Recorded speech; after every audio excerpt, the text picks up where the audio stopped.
Hi there everyone, this is Chris reporting for NFL News and Notes. Today I'll be bringing you my projections on the Green Bay Packers, starting with 3 strengths, 3 weaknesses, what I believe that they'll finish off at. Now, we'll start off from last year. 11-5, their offense was ranked, I believe it was 3rd overall offense behind the Saints and the Vikings.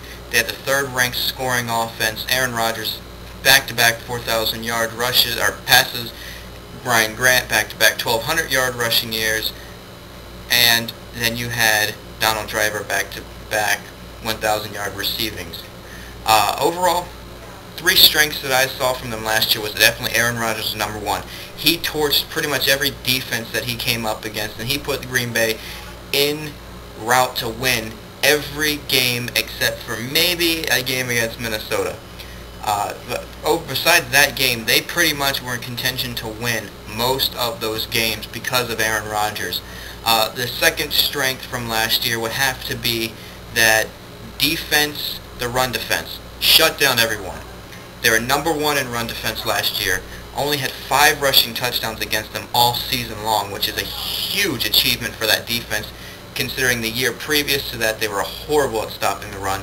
And I think the third strength would have to be their ability to get turnovers. That defense was just ball hawkers, and they even got some fumble recoveries. And that offense doesn't really turn the ball over that much, so that always will help a football team if they can get turnovers and if they can prevent turning the ball over. That puts most teams in contention to be a very, very good team, and the Green Bay Packers did that. Now, the 3 weaknesses, obviously starting with number 1, the offensive line. Allowed 50 sacks. Now, second half of the season, they looked a lot better. Rodgers didn't hold on to the ball as long as he was. They brought Mark Tauscher back.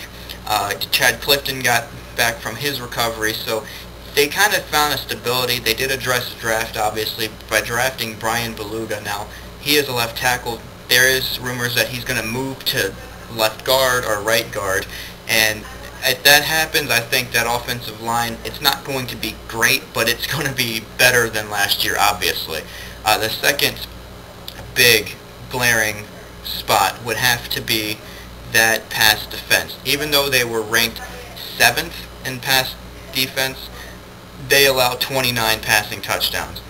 That's uncalled for. And we all remember the wild card game. Arizona just lit them up. Kurt Warner had more touchdown passes than incompletions.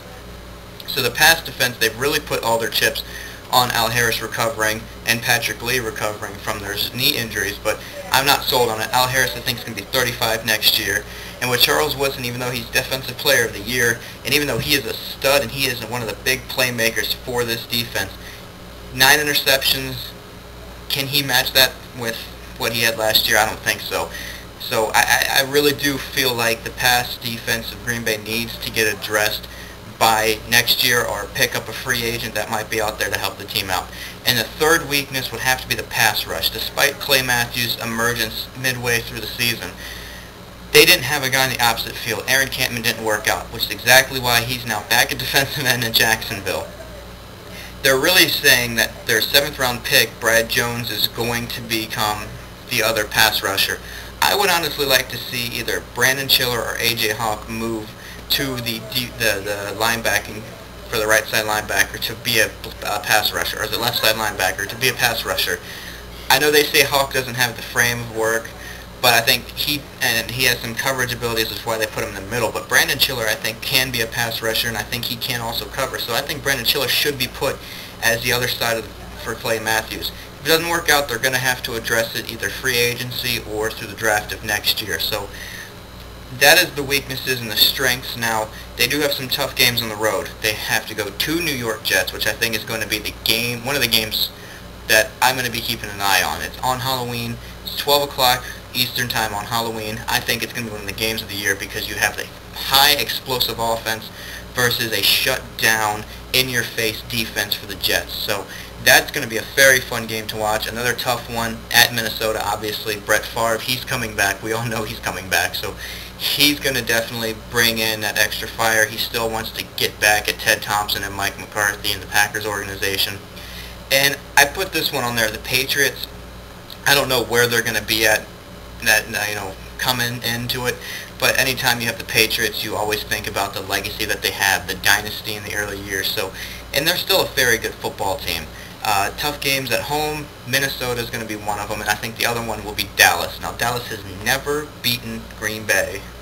Well, they've done it once. They did it 2 years ago. They've only beat Green Bay in Green Bay once. So that's going to be a very good game to watch. Overall, I think the Packers are going to finish probably 12-4 and number one in that division. So that's what I honestly think. That's my projections for the Packers. Tomorrow I'll give you the Minnesota Vikings. And the big question, is this Brett Favre's last chance? If you want to know why I'm saying it's his last chance, tune in tomorrow where I cover the Minnesota Vikings. Thank you guys for watching. This is Chris from NFL News and Notes reporting out.